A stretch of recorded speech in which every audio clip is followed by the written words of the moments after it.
Trav, how do you assess that opening day? Was it as challenging batting out there as it looked? Yeah, challenging day. Different wicket probably than what both teams expected. I think both teams were going to bat, so and both teams probably felt like it looked a really nice wicket and it may spin later in the game, but two good quality seam attacks and I've got something out of it. So it's been challenging. And Shamar obviously bowled pretty well with that new ball. What was it like sort of facing him again? 18 months on from the Gabba test. Yeah, I think 2 years on, everyone's got better. Thought Jayden bowled exceptionally well again. Azari's always thereabouts, and Shamar, again, put the ball in the right area and asked questions. So 2 years on, you expect everyone in international cricket to continue to get better when you get experience, and no surprises on what they were able to bring and get things out of the wicket. So, but vice versa, we're able to do the same thing tonight, and probably makes for an important couple of hours in the morning. That early delivery that Uzi got that sort of he gloved over the slips, did that sort of set you guys in the dressing room thinking it might not be as easygoing as we initially thought it would be? Yeah, not easygoing, but you communicate as best way you can, and whether or not there was a little bit of moisture in the wicket at the start, and as that dried out, we talked about getting through lunch and hoping the wicket would get better, and I think it did in stages, but then bowlers were able to get something out of it throughout the whole day. Travis, can you just talk us through that caught behind that wasn't in the end, where the umpires were reviewing? Yeah, I guess tough from mine. I didn't look around, so I only went off what the West Indies boys thought at the start, which was they weren't too confident. And then we see a replay, and it's hard from the middle. It looked close. It looked like it going either way, but I'm a long way away from those screens, and the third umpire's a lot closer than me. So they were disappointed at the decision. I think vice versa, if it went the other way, I probably would have been disappointed, so it can go either way. And just your thoughts on the bowlers' efforts tonight? Yeah, exceptional. They don't put a foot wrong, do they? They always ask questions, they always extract everything out of the wicket they can, and like I said, it's an important couple of hours in the morning, so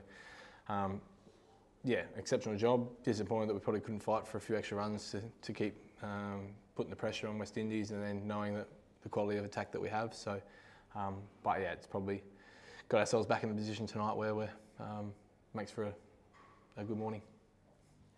On a wicket like that thank you. On a wicket like that, is the way you play sort of, do you think the most effective way of going about things? That you need to be attacking to succeed on a wicket like that? I didn't go out with an idea of it being attacky. I said that I thought the game sort of come to me and I was able to score in some parts. I thought Uzi applied himself really well, so we got into a really good partnership. I think we might put on 80 maybe, and completely two different ways of going about it. So I don't think there's one solid way of going about things on those sort of wickets. You've just got to double down on your plan and your blueprint and what you play best. And naturally, I like to try and put as much pressure back on. And there's going to be times where it works and not. Again, disappointed to get myself a start and not go on with it. But those things happen, and hopefully, you don't know until both teams battle. And hopefully, that's a score that can keep us in the game, which is good. What is it here? Travis, Sam Rowe for On Drive New York. And Smudge's question. Thank you. And I'd like to ask Travis, when we look back at the early part of the game, until you came to the crease, it seems as though the bowlers were all over the Australians, and it was very evident. The scoring rate was very, very low. You came in and you picked it up immediately. Perhaps in retrospect, do you think there should be a little bit of rethinking of how the early batsmen should go about it? You try to assess conditions as quickly as you can. So, like I said earlier, I thought Usman applied himself really well in the partnership and batted completely different to what I did, and both were as effective as each other. So, guys you want to always learn. You always want to try to adapt to the conditions the best way we can. We battled hard against a really quality attack. So, on another day, you hope you get through it. And we get another opportunity, and hopefully tomorrow, to play well again and put ourselves in a position to try and win a game. Can you just sort of sum up that day from West Indies' point of view? How do you feel you're placed after it? Obviously a tricky last session there with the bat. Yeah, I think we're in the balance. We did well with the ball, and coming back to bat, they bowled well, and we expected them to. They're a very good bowling unit, experienced, established in the game. So yeah, I think the game is in the balance. I think going into tomorrow, we need to get through that first hour in the first session without losing a wicket, or one for the most, because we've already lost 4, and then apply the pressure. Did the pitch surprise you guys, how much it did today? Not really, because the camp that we had on the practice pitches that we used, there was a lot of movement, but albeit it was slow. So we expected it to play like how it did today, and I think we utilized the conditions well as well. For you, how special is this 5-wicket haul? I said today I think this probably is my best 5-wicket haul, albeit because it wasn't my best day. I didn't feel at my best at any time throughout the day. There were times that I felt good, but throughout spells I didn't feel like I was in full control of what I wanted to do or was executing or nailing my lengths and lines as consistent as I wanted. So this one is probably my most special one. What was their plan coming into your spell today? With the new ball, it's simple. Make the batsman play as much beyond that good length on top of off stump, going away or coming back from there. And then in the middle overs, if there was nothing happening, just to be straight and be as economical as possible, force the batsman to come at me. And in the back end where the tailenders were batting, it was just to be clinical and have that killer instinct that we spoke about throughout the camps leading up to the first game, was being very clinical against the tail, and it paid off today.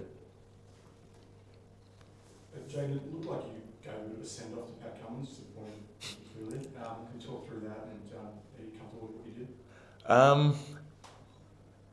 It was a bit of a send-off, not really meaning anything really. It was more a bit of frustration. He played a couple of good shots off for me, and I just showed him to the dressing room. It wasn't really anything in it.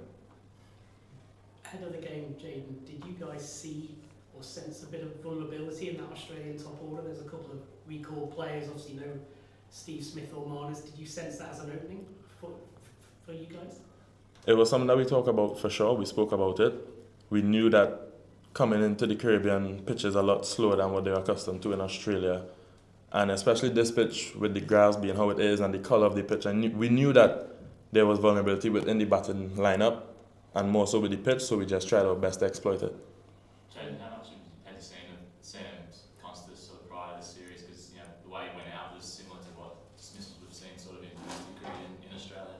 Pardon, I didn't get a question. How much have you sort of seen of Sam Constas before today?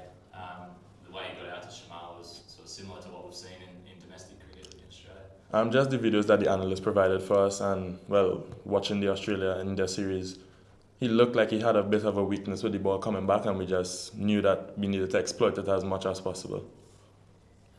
How important was that early spell from Shamar to set the tone for you guys today? He didn't really put a ball off line, did he, in that first spell? I think that's what opened the game right up for us. Blowing away the top order is the most important thing in Test cricket, and then that made it a lot easier for us in the middle and in the back end of the innings. So he did a fantastic job for us today as well.